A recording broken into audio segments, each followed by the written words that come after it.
University President Todd Dykin has announced his second Talking with Todd session, how this will affect faculty members. Plus, new data has been released about the chances of getting monkeypox if someone is unvaccinated. TV2 has the latest. As conditions in Florida worsen, Ohioans prepare to travel south to bring resources and support to those in need.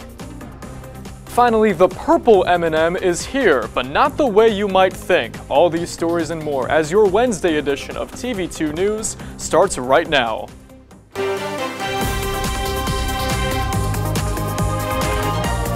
This is TV2 News.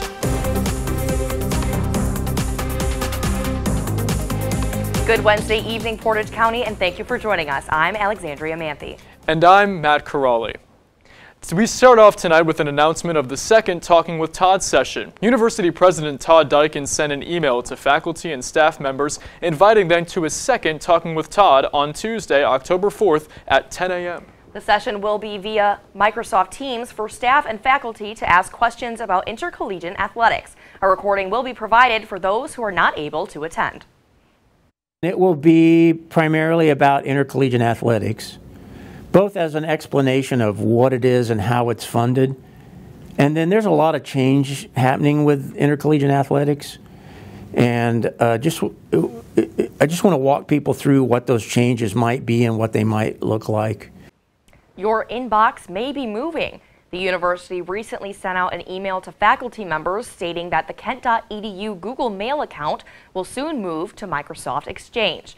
Currently, students, alumni, and part-time faculty reside in Google Mail, and employees reside in Exchange. The switch will be made to secure and simplify the email environment.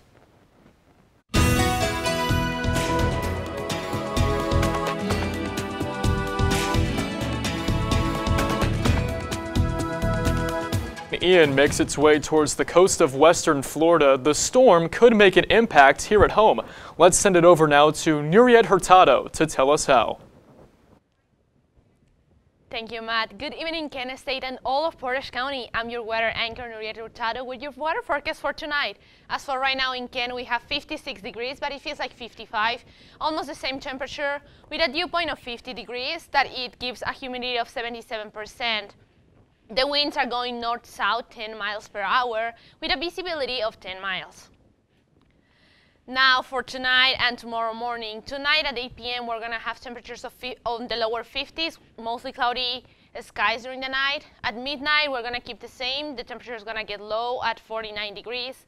And at 8 a.m. tomorrow morning we're going to have 43 degrees, but it's going to be sunny. It's going to be cold, but the sun is going to make it better, of course. So tomorrow, as I said, partly cloudy skies with a high temperature of 62 degrees and a low of 40 degrees, clear skies at night. The wind is going to go north-northeast between 5 to 10 miles per hour, and the sunset is going to be at 7:10 p.m. That's all I have for you right now, but don't go anywhere. I have the rest of your weather forecast after the break. Thanks, Nuried. An undergraduate student government meeting is being held tonight and started just moments ago at 6 p.m. USG is inviting students to speak with Gary Goldberg, Assistant VP for Student Engagement and Services, to address concerns about mold and mildew in residence halls. USG's recent Instagram story says, quote, "Come hear the updates and next steps from the Housing Department." A discussion is now taking place that is unpacking the overturning of the Roe v. Wade ruling in June. It's taking place in the Kent State Student Center, with it being a nonpartisan and fact-based talk about the overturn and its impact. The event is going until 7:30 and is free of charge to attend. The LeBron James Family Foundation is partnering with Stark State College to help support I Promise scholars. LeBron's foundation will cover the cost of tuition for those who want to attend Stark State at either the Akron or Stark County campus. The NBA star forged similar partnerships here at Kent State and the University of Akron, but this arrangement allows for students to attend a two-year college if they so choose. A trial that sees a Suffield Township man charged in a fatal stabbing of his wife on Valentine's Day will be delayed. The trial involving 60-year-old Donald Ray Small Jr. was originally slated for October 21st, but according to the Portage County Court of Common Pleas, was pushed all the way back to February 28th. Small signed a waiver of his right to a speedy trial on September 19th. Warren police are investigating reports of a naked man attempting to lure children into his vehicle. Police responded to the 200th block of Logan Avenue Southeast just before 7 p.m. on Monday. According to the police report, the incident involved a 9-year-old boy. Officers were unable to locate the man, but did take a report. A 19-year-old woman has gotten a life in prison sentencing yesterday. Tamara McLeod was behind 4 robberies and killing Shane Bartek, an off-duty Cleveland police officer. McLeod would not be eligible for parole until she spends at least 50 years behind bars. She was convicted of aggravated murder, felonious assault, aggravated robbery, and weapons offense, among other charges. Republican J.D. Vance and Democratic U.S. Representative Tim Ryan announced they will participate in 2 debates in Northeast Ohio. The first will be hosted by Fox 8 in Cleveland on October 10th. The event will be streamed on Nexstar stations across Ohio. The second debate will take place on October 17th in Youngstown and be hosted by local station WFMJ. When we come back, Vice President Kamala Harris speaks on China and Taiwan aboard a naval ship in Japan. Stay tuned for details. Hurricane Ian has officially made landfall on Florida's west coast. How the storm could affect Northeast Ohio. The College of Public Health at Kent State University prepares students for careers in some of today's most exciting health fields. Public health professionals impact lives by monitoring clinical trials, advocating for mental health, supporting active lifestyles, and more. The College of Public Health also offers open courses for any major, including its most famous course, Zombie Outbreak. Public health students can even study abroad and are encouraged to join the Public Health Student Alliance. For more information, visit kent.edu/public health. Public health, solving our problems together.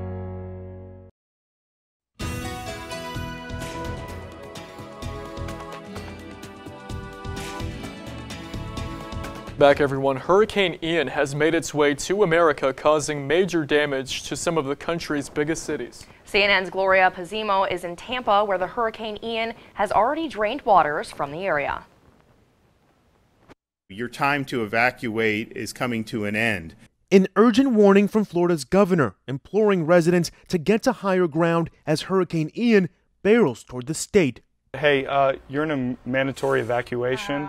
More than 2.5 million people are under evacuation orders along the southwest coast, but officials are telling all Florida residents to brace for impact. There's also potential for flash flooding and river flooding with 10 to 20 inches across central and northeast Florida. Ian caused a nationwide blackout after rolling through Cuba Tuesday, and thousands of utility workers are standing by across Florida to help deal with potential power outages. We also have line workers and line men and line women coming from 27 other states.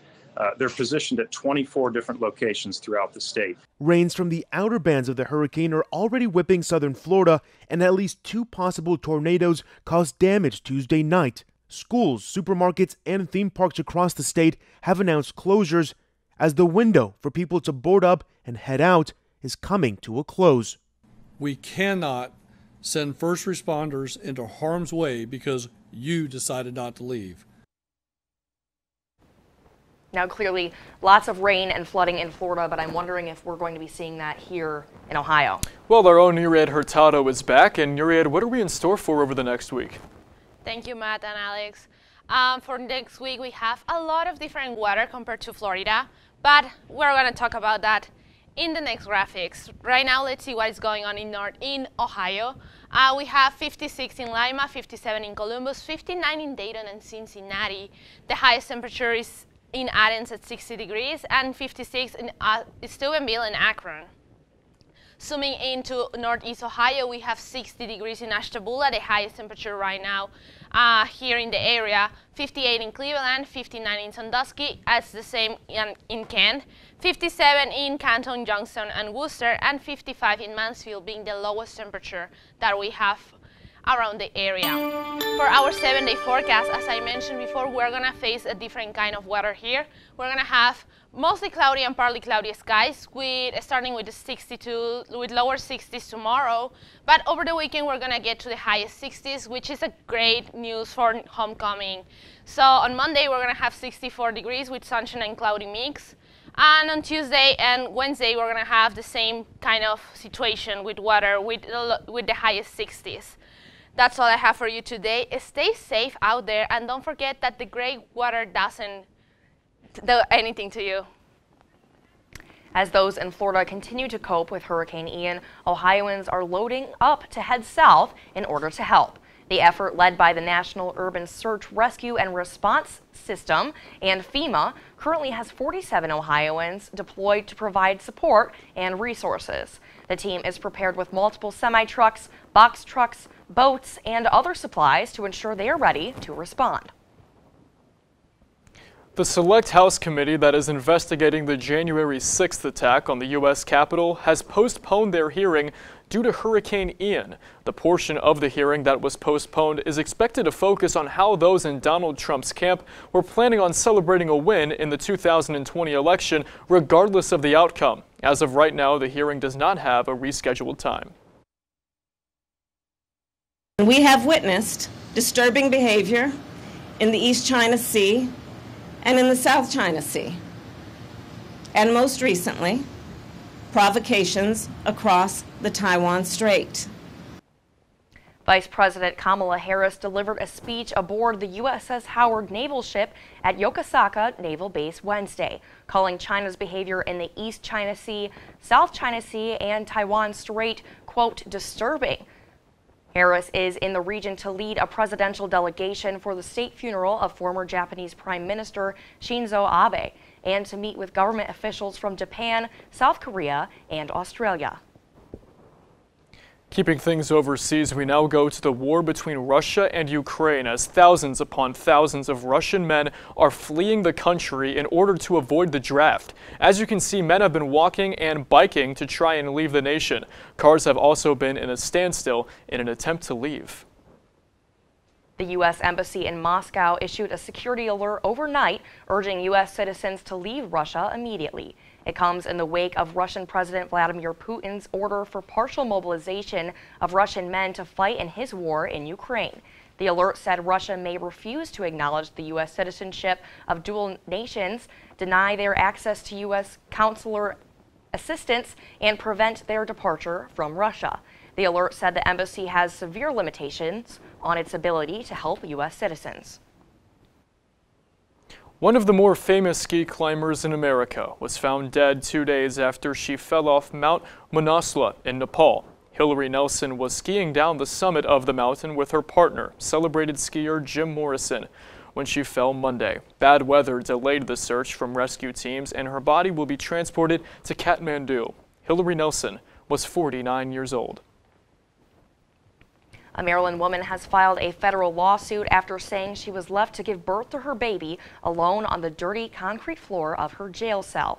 The woman filed the lawsuit Tuesday, alleging the jail nurses ignored her pleas for help for approximately 6 hours. The lawsuit alleges that Washington County Sheriff's Department, as well as nurses and the deputies at the jail, violated Valentine's rights under state law and the Constitution. A 15-year-old California girl and her father, who was wanted in the murder of the girl's mother, were both killed in a shootout Tuesday on a highway on California's high desert.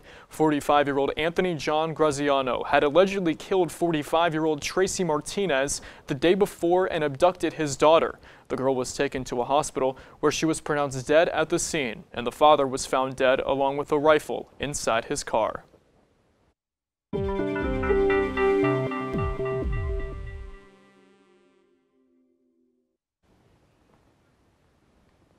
The U.S. Food and Drug Administration's authorization for updated COVID boosters could be expanded to younger age groups as soon as early October.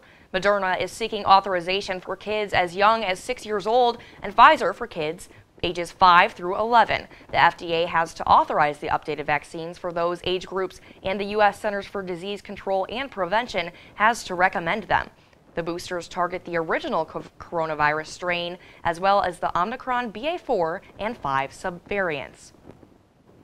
New data has been found that unvaccinated people in America are 14 times more likely to get monkeypox than those that are vaccinated. The data is collected from the Biden administration, with statistics being collected from 32 states. Health officials are saying that the administration is feeling optimistic about the efficiency of the monkeypox vaccine. Drug makers Biogen and Eisai say the monoclonal antibody treatment for Alzheimer's disease slowed the progression of cognitive decline by 27%. The drug, called lecanemab, was tested and showed positive effects on cognition. The Alzheimer's Association released a statement expressing hope over the results. The companies plan to publish the findings and present data in order to seek approval from the U.S. regulators by the end of March. Pop music superstar Lizzo was hooked up by the Library of Congress. Stay tuned to find out how. The Cleveland Guardians have recently clinched the AL Central title. Wait to see if they were able to pull off a win at home last night. And now, your TV2 Sports Report. Good evening, Portage County. I am Brady Hamilton, and let's get to those sports updates. The Kent State women's soccer team will travel to Kalamazoo, Michigan on Thursday to take on Western Michigan at 4 p.m. This is the second straight road game for the Flashers after they traveled to Akron on Sunday and came out with a 2-0 win over the Zips.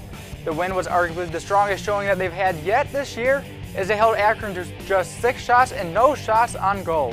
Look for the Flashers to continue the momentum as they try to get their 3rd straight win. And now we go to downtown Cleveland on the corner of Carnegie and Ontario for the first game of a 3-game series between the Guardians and the Rays. After a short rain delay, we go to the bottom of the 3rd, and here is Jose Ramirez, who blasts one to deep right but would just miss the home run. But he still shows why he is the guy, as he comes all the way around for the triple to give the Guardians a 1-0 lead. And here in the 4th, former Guardian Hanley Ramirez gets the runs going for Tampa with a line drive off the left field wall. It was not Beavers' night, giving up 4 runs, but he would get out of the inning here thanks to another amazing diving catch here by Miles Straw. And it's so good that you have to see it twice. Straw would come through again here as he beats out the throw for an infield single to tie the game up at 4. But unfortunately, the Guardians bullpen is unable to hold up, and Oscar Gonzalez grounds out here as the Guardians lose 6-5. Going from the diamond to the football field, we are previewing the matchup between the Bengals and the Dolphins tomorrow night. This is the first primetime game for either team this year, as the Dolphins will be looking to remain undefeated, but will have a hard time facing the Cincinnati crowd noise. The Bengals are coming off their first win of the season, and it will be a great matchup for Tua and Joe Burrow's first game against each other since 2019 between LSU and Alabama. With that being said, I have to pick the Dolphins to pull off the win on the road. Despite quarterback Tua Tagovailoa possibly being injured, it looks like he should be good to go. And with the speedy receiver duo of Tyreek Hill and Jalen Waddle, I don't see any way the Bengals will be able to slow down this Dolphins offense. And with the way Tua has been throwing the ball the first 3 weeks, I see the Dolphins coming away with a 37-31 win and improving to 4-0 on the season in doing so. That is all I have for you tonight. I am Brady Hamilton, and make sure to come back at the same time next week for more sports news. If purple is your favorite color, Mars Candy Company has just the treat for you. More on the new M&M Ambassador when we return. Welcome back. The candy company Mars is releasing a new purple peanut M&M as a spokes candy character, the first new one in 10 years. Her debut comes with a song, quote, "I'm Just Gonna Be Me," which can be seen on a video online and streamed on various platforms. Now, this doesn't mean that the purple M&M is coming to bags of peanut M&Ms. Customers can buy purple M&Ms online, an option that was already available. But when it comes to a regular bag of peanut M&Ms, well, purple fans, I'm sorry, but you guys are all out of luck. And Lizzo just made history with an unlikely creative collaborator, the U.S. Library of Congress. The National Archive Institution lent the singer a crystal flute first owned by President James Madison in the early 1800s. Lizzo thanked the library for preserving our history and reminded her fans that, quote, history is freaking cool.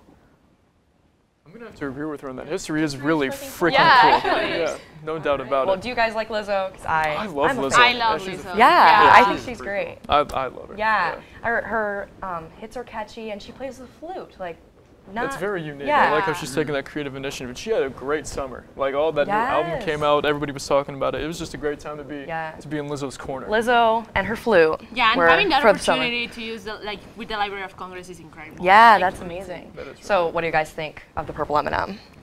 I don't know. I feel like I like the idea, but at the same time, it's like, what if I just want like a normal bag of M&Ms? Like, I mean, it's a good point. That's a good point. Well, you're going to get a new bag of M&Ms because it doesn't even come in it, sadly. Yeah, that's sad.